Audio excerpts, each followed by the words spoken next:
El doctor Gonzalo Gómez es miembro de la comisión directiva, es ex presidente de la Sociedad de Hombro y es el actual coordinador de médico del Club Racing Club. Bueno, gracias por venir a todos. Vamos a hablar un poco, esto iba un poquito antes, ¿no? Vamos a hablar un poquito también de ciencias básicas, es la parte introductoria. Y para refrescar a los que no están tan acostumbrados a la patología meniscal, en donde el menisco interno tiene forma en C, ocupa el 60% de la superficie articular y es mucho más fijo a la periferia, en cuanto al menisco externo es circular, es más pequeño, más móvil, ya que está en la parte posterior el ojal del popliteo, y cubre el 80% de la superficie articular. Pero hay que acordarse que el platillo tibial interno tiene una configuración más cóncava y el platillo tibial externo más convexa. Que siempre la menisectomía externa es mucho más nociva para la rodilla que la menisectomía interna. Con respecto a la estructura, está fundamentalmente formado por una matriz extracelular y colágeno y mucha agua, la mayoría es líquido, pero hay fibras circulares, y esto es muy importante porque los puntos que se hacen, puntos simples, verticales, tienen mucha mayor resistencia de la fuerza ténsil que los puntos colchoneros horizontales. Entonces siempre los puntos verticales, poniendo un punto que agarre el menisco y la periferia, va a ser un mejor punto que un punto horizontal. Eso es para la reparación meniscal. Y esto es muy importante, ya que una vez que se carga la fuerza en el menisco, toda la fuerza se va a disipar hacia los extremos anteriores y posteriores y va a ir a las raíces. Eso es muy importante, ya que hace como en un barril, las forjas del barril, esas fibras circulares van a transmitir la fuerza y una lesión de raíz funcionalmente va a ser como una menisectomía funcional, ya que no va a disiparse la energía a las raíces y se va a perder esa fuerza, el menisco va a extruir y se va a formar funcionalmente como una menisectomía. Entonces las lesiones de raíces se comportan como menisectomías funcionales. Cuando empezamos a hablar de la microvasculatura, ya Arnowski y Warren habló, este trabajo publicado en American Journal of Sports Medicine en 1982, hablaba de la vascularización y del potencial que tenía el menisco para la reparación. Este trabajo fue muy importante y se hicieron en rodillas, se vio la vasculatura, se vio el plexo perivascular, se vio la irrigación y lo más importante, que a través de este trabajo se dividieron tres zonas. Una zona roja que es periférica muy vascular, una zona roja blanca que es menos vascularizada y una zona blanca central. Y lo que clásicamente se decía que las suturas que se producían en la zona roja, o sea, de 0 a 3 milímetros de la periferia, donde había un gran aporte vascular, esas realmente tenían un gran poder de cicatrización, en tanto que las que son en la zona blanca, bien en el centro del menisco, tenían bajo poder de cicatrización. Pero fíjense este trabajo del Journal of Visacos, del doctor Chala y el doctor Laprade, del 2017, en donde hicieron una revisión de lo publicado por Arnowski y revisaron 981 artículos de 1982, en donde veían que la vascularización que venía de la arteria geniculada inferior irrigaba del 20 al 30% de la periferia del menisco, la arteria geniculada inferior en el lateral también del 10 al 20%, donde la membrana sinovial irrigaba aproximadamente 3 milímetros sobre la superficie del menisco y que solamente quedaba en la parte central menos vascularizada, pero que en realidad tenía un gran poder de vascularización y de cicatrización del menisco y se podían, y los trabajos dicen, sobre todo en lesiones blanca, que por ahí no tienen un gran poder de cicatrización, pero como vamos a ver ahora, haciéndole determinadas técnicas biológicas a la rodilla, pueden tener poder de cicatrización. Con respecto a la función del menisco, soportar la carga, absorber el impacto, estabilizarlo y lubricar la articulación. Con respecto a la clasificación, fíjense que Isakos hizo una clasificación que la publicaron en el European Journal of Radiology, en donde los divide en distintas categorías, en donde depende de la categoría, depende de la profundidad de la lesión, que puede ser parcial o completa, la localización radiada o en lo ancho, la localización radiada anterior-posterior, en el ojal, si es todo el ojal, el poplite o es móvil, el patrón de lesión, calidad del tejido meniscal degenerativa, traumática, etcétera, y la longitud. Entonces, es muy bueno tener esta clasificación presente, porque sería la que tendríamos que usar para clasificar las lesiones meniscales. Con respecto a la evolución de la lesión, ya Fairbank hablaba en 1948 que la menisectomía producía una disminución del espacio articular y una esclerosis de la articulación. Y fíjense este artículo publicado en GBGS británico en el 2012, en donde 53 pacientes que habían sido menisectomizados en la adolescencia, se hizo un follow-up de 40 años, y eran pacientes que tenían una rodilla menisectomizada y la otra no, o sea, los pacientes tenían el mismo peso, las dos rodillas hicieron la misma actividad, y se veía en los 40 años de follow-up que el 13,2% de los pacientes ya se les había hecho un reemplazo de rodilla. Todos los pacientes eran sintomáticos y aumentó 4 veces la posibilidad de osteoartrosis y 132 veces la posibilidad de tener un reemplazo articular. Entonces fíjense cuál es el resultado de hacer una menisectomía en un paciente adolescente a lo largo del tiempo. Y lo que nosotros vemos en el fútbol, que hacer una menisectomía de menisco externo a un jugador de divisiones inferiores, ese paciente es muy difícil que llegue a jugar en una primera división. Prácticamente no puede entrenar todos los días porque va a tener un proceso degenerativo importante. Y fíjense este trabajo publicado este año, cuál es la evolución de las menisectomías que se hacen en pacientes mayores de 40 años. Y se tomó una base de datos de Estados Unidos del 2007 al 2015, en donde vieron 21.000 menisectomías parciales artroscópicas en lesiones degenerativas y mayores de 40 años. Del 2007 al 2010 aumentó anualmente un 14%, pero del 2010 al 2015 disminuyó un 7%, operar pacientes mayores de 50 años con lesiones degenerativas. Y fíjense que del 2010 al 2015 disminuyó la menisectomía en pacientes mayores de 50 años un 71%. Ya Matías en el hospital italiano nos decía, ¿no? Músculo, que no había que hacer menisectomías, artroscopías en pacientes mayores de edad. Fíjense este trabajo publicado este año, cómo realmente muestra el descenso de las menisectomías en lesiones degenerativas en mayores de 50 años.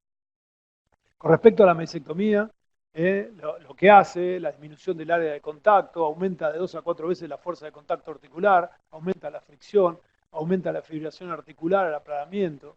Y las reparaciones dependen de la localización, el tamaño de la lesión, la forma y el paciente.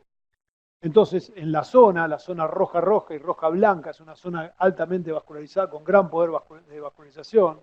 El tamaño, clásicamente se dice que las lesiones menores de 1 centímetro son lesiones estables y se podrían dejar, correnteando la zona, dejar que van a cicatrizar.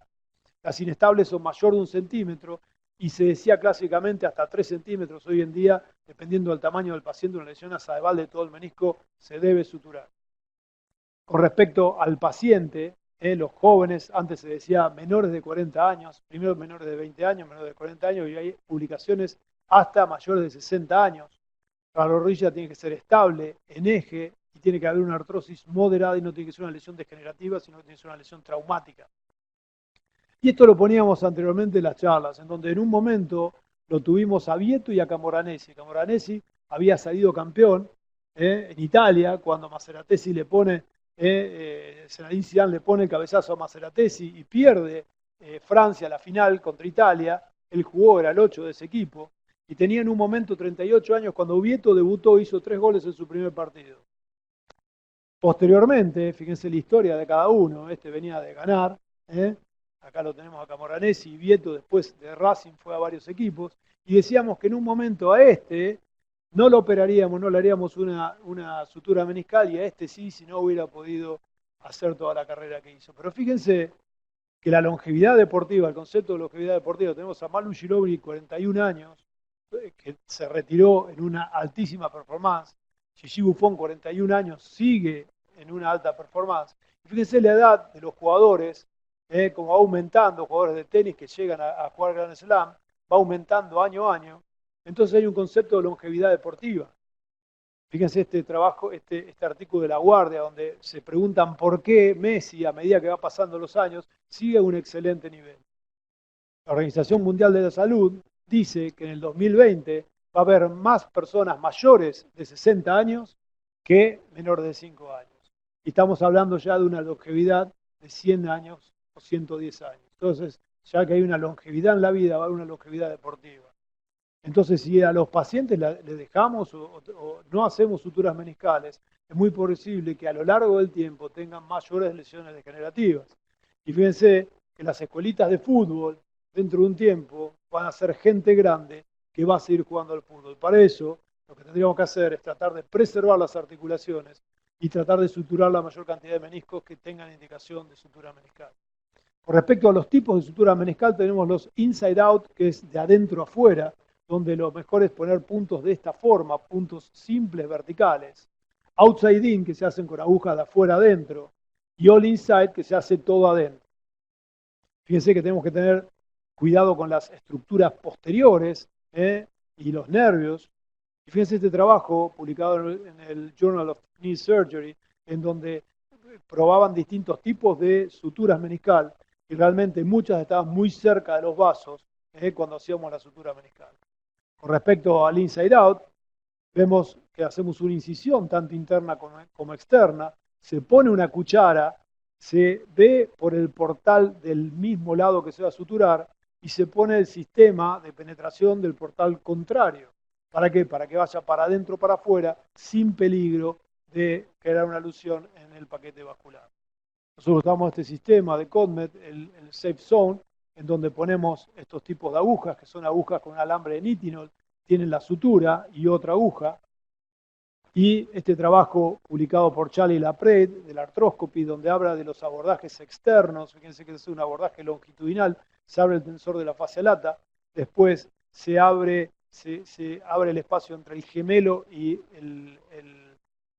la parte posterior de la cápsula, se mete el dedo y ahí se pone una cuchara. Lo mismo con el abordaje interno, se hace una incisión de aproximadamente 3 centímetros, donde 1/3 es por arriba, 2/3 por abajo de la interlínea articular. Después se corta la fascia del sartorio, con la tijera se abre la cápsula y el gemelo, y ahí se pone la cuchara. Fíjense, este tipo de lesiones en asa de balde, lo que se hace es se cruenta la superficie articular, se empiezan a pasar los puntos simples, tanto en la cara tibial como en la cara femoral, y ahí vamos a tener múltiples suturas. Ya habla de aproximadamente 12 puntos de sutura en cada lesión, 12 a 14. Y acá tenemos un caso donde tenemos una lesión en asa de balde, donde después de la reducción se cruenta la superficie periférica con shaver y con raspas. Posteriormente, 1 centímetro aproximadamente por detrás del ligamento interno, se hace una incisión. Se hace una incisión aproximadamente de 3 centímetros. Ahí se abre la fascia del sartorio, que después se va a reparar porque ahí se va a suturar posteriormente la fascia del sartorio. Se abre con el dedo y después posteriormente con tijera el gemelo se separa de la parte posterior de la cápsula articular y ahí ponemos la cuchara. Esta fui a San Nicolás y le saqué una cuchara a mi mamá, que la podía esterilizar, las otras eran de plástico, las que tenía en casa, con un manguito muy lindo, pero no me servía. Así que la cuchara toda de metal era muy buena. Y lo que vamos a hacer, podemos hacer un punto horizontal inicial, pero la mayoría es poner la mayor cantidad de puntos verticales. Puntos horizontales, a veces hacemos side to side, pero la mayoría son puntos verticales. Se pasa una aguja, después se pasa la otra. Se van acomodando para posteriormente hacer todos los puntos verticales. Después cambiamos y hacemos los puntos posteriores. Y posteriormente anudamos los puntos directamente a la cápsula. Se habla de que el sistema inside out es el gold standard. Hay muchos metaanálisis que dicen que tiene menor cantidad de complicaciones y mejor resistencia que los all inside y los outside in. Ahí terminamos. Y posteriormente lo que hacemos es el marrow venting, hacemos agujeros en el intercóndilo, hacemos una notchplastia para que haya aporte vascular. El trabajo de Charlie Lapred, fíjense la notchplastia, en donde tienen los mismos resultados, las suturas meniscal con plástica ligamento cruzado anterior y marrow bending. Con respecto a este paciente, fíjense una lesión en asa de balde. Ahí, cono posterior del menisco interno. Vamos a reducir el asa. Fíjense cómo se abre la rodilla, claramente en el compartimento externo no logramos esa apertura. Ya empezamos a hacer los puntos. Realmente varios puntos simples. El primero en la mitad de la lesión, después vamos hacia atrás y posteriormente hacia adelante. Creando una sutura con múltiples puntos verticales simples en la cara femoral y en la cara tibial.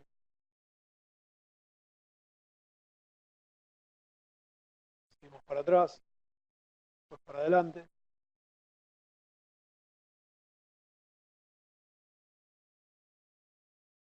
Y tratamos de reparar hasta llegando a la raíz. Y las suturas. Otra lesión de menisco externo, fíjense, una lesión radiada. Vamos a ver la configuración. Este chico jugaba de 8 con mucho dolor. Hacía un año que estaba mucho dolor y derrame articular. Tenemos esta lesión. Fíjense que es del cuerpo y del cuerno posterior del menisco externo, ya con fraying del platillo. Entonces se le hace la incisión externa. Fíjense que acá está el popliteo. Y vemos que se puede hacer un side to side de la lesión. Se cruenta un poco la lesión. Fíjense que ahí está el popliteo. Y la idea es ir haciendo puntos, cerrando la lesión side to side, varios puntos. Es parecida a la reparación que se hace en el manguito rotador, muchas veces para reparar el manguito rotador.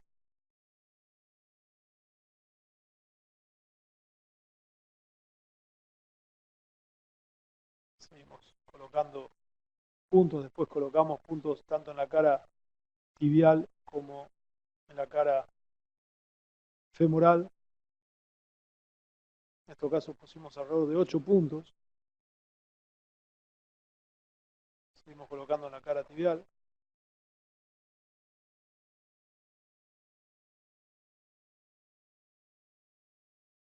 Colocamos más.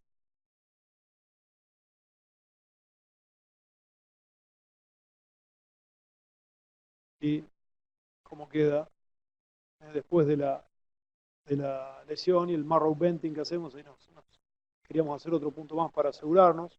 Y se hacen los agujeros en el intercóndilo para que haya médula ósea a la reparación, ¿no? Es el resultado. Fíjense la reparación, sutura y la resonancia postoperatoria. Ya 2 años jugando sin dolor. Muchas veces hay apertura de las lesiones, pero el paciente no tiene síntomas, que es importante. Fíjense muchas veces los quistes que hay alrededor de la lesión. Y esta es la incisión externa. Los outside in, que es de afuera adentro, se puede hacer con sistemas que vienen especialmente o con agujas directamente espinales, donde colocamos las agujas de afuera adentro, con el asa, colocamos con PDS u otro tipo de sutura de alta resistencia. Posteriormente se hacen las incisiones laterales y se anudan. Después los sistemas all inside son todo adentro. Estos son más caros, en donde hay distintas generaciones. Estos son los primeros. Actualmente estamos en la tercera generación, donde lo que hacemos es colocar, hacer puntos, y hay estos mecanismos de PIC que van a quedar en la periferia del menisco, y podemos hacer distintos tipos de configuraciones. Es un paciente joven, una lesión del cono posterior menisco externo. Le podemos hacer tipo un cordón de zapato. Estos sistemas son un poco más caros, pero tienen un buen pull-out, una buena resistencia. Le vamos a hacer de acuerdo a la técnica, cada instrumental tiene su técnica. Fíjense que están los dispositivos de PIC. Le vamos a poner el segundo. y así podemos hacer varios puntos. Una vez que colocamos el segundo se dispara y se tensa la sutura, es una sutura número 0 de alta resistencia. Con cuidado, porque vamos atrás cerca del paquete. Y ahí tensamos posteriormente. Los factores biológicos son los más importantes en todos los tipos de reparación. Es más importante el factor biológico que el sistema de fijación. Hay que realizar las suturas sin dañar el cartílago, cosa que es muy importante. Fíjense comparación de sistemas inside out con distintos sequent y ultrafix, donde son muy parecidos la resistencia de los sistemas, donde compara el sequent con el outside in, punto simple, donde son muy parecidos. Otros trabajos donde muestran all inside versus outside in, es un metaanálisis en donde hay un estudio de 21 estudios con 1.100 pacientes, un follow-up de 54 meses y 76 meses, una falla clínica del all inside del 16%, con el inside out del 12%, con lesión del ligamento, con reparación del ligamento cruzado anterior, sin diferencias significativas, pero el inside out tiene más irritación, más migración de dispositivos, etc. O sea, la comparación, si bien técnicamente es más difícil o más tiempo tarda el inside out, tiene mejores resultados. Otro trabajo, de la Prey también, donde habla de reparación y marrow venting, en donde le hacen unos agujeros y prácticamente la tasa de reparación es similar a la que se logra cuando se hace el ligamento cruzado anterior. Y otro artículo donde ve, de Noyce, del 2012, distintos tipos de reparaciones con todos sus resultados.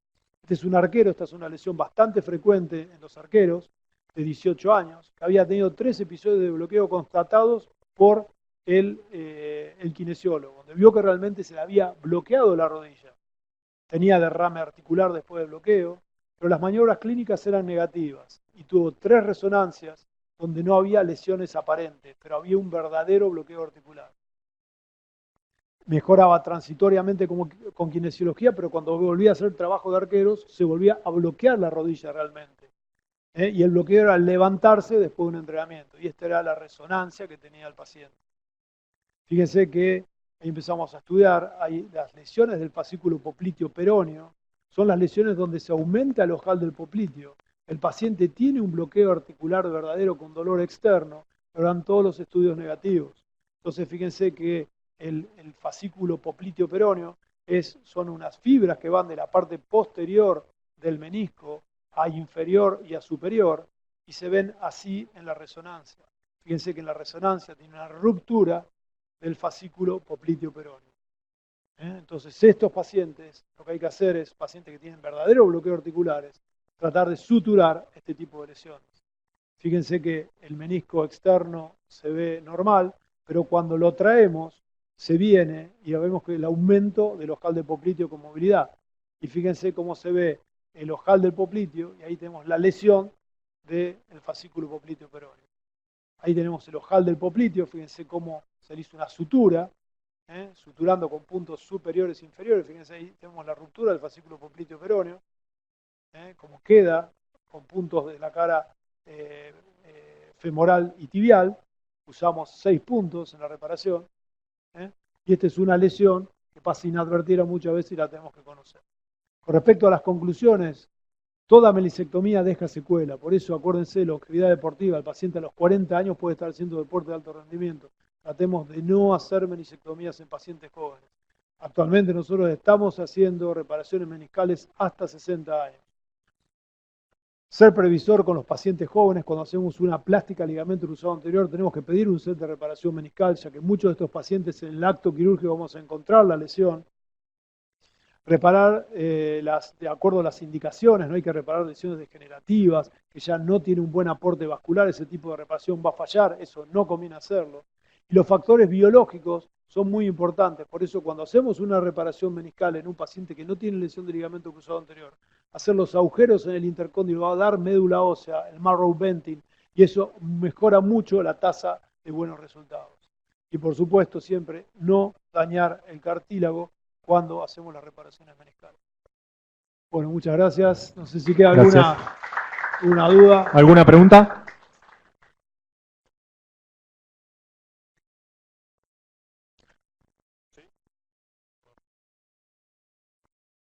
Quería consultar, ¿cuál es la tasa de ruptura o que se vuelvan a romper las estructuras que se en Bueno, jugadores? depende mucho del tipo de reparación que se haga, de la edad del paciente y del tiempo que tenga desde la lesión a la reparación.